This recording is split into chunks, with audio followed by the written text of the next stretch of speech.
മുറ്റത്ത് മുഴുവൻ കളകളാണ്.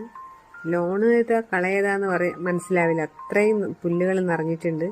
അപ്പോൾ അത് തനിയെ ഇരുന്ന് പറിക്കാൻ തുടങ്ങിയിട്ടുണ്ടെങ്കിൽ ഒരു മാസത്തോളം എടുക്കും. അപ്പോൾ സഹായത്തിന് ഒരാളെ വിളിച്ചിട്ടുണ്ട്. ഞാനും കൂടെ ചെന്നു സഹായത്തിനായിട്ട്. അപ്പം നോക്കുമ്പോൾ ഞങ്ങളിങ്ങനെ അവിടെ ചെയ്തുകൊണ്ടിരിക്കുമ്പോഴാണ് ഒരു അനക്കം കണ്ട് നോക്കിയതാണ്. അപ്പോൾ വലിയൊരാളിതാ പോയിക്കൊണ്ടിരിക്കുന്നുണ്ട്. വലിയ സൈസുള്ളൊരു പാമ്പാണ്, ഭയങ്കര നീളവും തടിയൊക്കെ ഉണ്ട്. അപ്പം ചേട്ടൻ കൂടെ ഉള്ളതുകൊണ്ട് ഞാൻ മാറി നിന്നു, അല്ലെങ്കിൽ ഞാനിപ്പം ഓടി സ്ലിപ്പായിട്ട് എന്തെങ്കിലും പറ്റിയേനെ.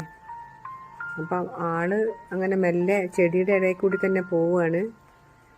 എങ്ങനെ വന്നതാണോ എവിടെ കൂടെ കയറിയാണെന്നൊന്നും കണ്ടിട്ടില്ല. ആ പച്ചിലേൻ്റെ ഇടയിൽ കൂടി ഇങ്ങനെ പോകുന്ന കാഴ്ചയാണ് കണ്ടത്. അപ്പോൾ ആള് മെല്ലെ മതിലിൽ കയറാനുള്ള പരിപാടിയാണെന്ന് തോന്നുന്നു. ചിലപ്പോൾ മതിലിൽ കയറി അങ്ങ് പുറത്തേക്ക് പോവുമായിരിക്കും. അപ്പം മാറി നിന്ന് നോക്കുമ്പം മതിലിൽ കയറിയിട്ടുണ്ട്. പക്ഷേ പുറത്ത് നല്ല തിരക്കുള്ള റോഡാണ്, വണ്ടികളിങ്ങനെ പോയിക്കൊണ്ടേ ഇരിക്കുന്നുണ്ട്. അപ്പോൾ അതിലങ്ങ് ഇറങ്ങിപ്പോയാൽ മതിയായിരുന്നു.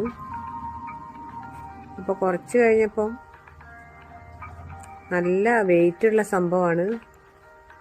അപ്പോൾ അത് വീണ്ടും തിരിച്ച് താഴോട്ട് തന്നെ ഇറങ്ങുകയാണ്. കാരണം നല്ല ബുദ്ധിയാണ്, പുറത്തിറങ്ങിയാൽ ചിലപ്പോൾ ഏതെങ്കിലും വണ്ടിയുടെ അടിയിൽ പെട്ടുപോകും.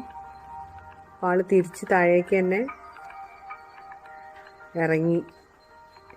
അപ്പം ഞാൻ മാറി നോക്കിയതാണ്, കാരണം ചെടികളുടെ ഉള്ളിലൊക്കെ പോയാൽ പിന്നെ അങ്ങോട്ട് പോയപ്പോൾ കണ്ടാൽ പ്രശ്നമാവും. അപ്പോൾ പിന്നെ എങ്ങനെയെങ്കിലും പുറത്ത് ചാടിക്കാനുള്ള വഴി നോക്കുന്നുണ്ട് ചേട്ടൻ, പക്ഷെ രക്ഷയില്ല. ഇതിപ്പം സാധാരണ വേനൽക്കാലത്ത് ഇതൊക്കെ ഇത് ചേരയാണെന്ന് പറഞ്ഞു, ഇതൊക്കെ വന്ന് തണുപ്പുള്ള സ്ഥലത്തൊക്കെ കിടക്കുമെന്ന് പറയും എല്ലാവരും. പക്ഷെ ഈ പെരുമഴയത്ത് മനുഷ്യന്മാർ പോലും പുറത്തിറങ്ങാത്ത സമയത്ത് ഇയാൾ എന്തിനു വന്നാണെന്നൊന്നും അറിയില്ല. അപ്പോൾ പോയത് ആ ബുഷായിട്ടുള്ള അരേലിയുടെ ഉള്ളിലാണ്. ഒരു കാര്യം മനസ്സിലായി, ഈ ബുഷായിട്ടുള്ള ചെടീൻ്റെ ഉള്ളിൽ പോയി കൈയൊന്നും ഇടരുതെന്ന് ഇപ്പോൾ പിടികിട്ടി. ഞാൻ മെല്ലെ അവിടുന്ന് സ്ഥലം കാലിയാക്കി പോന്നു.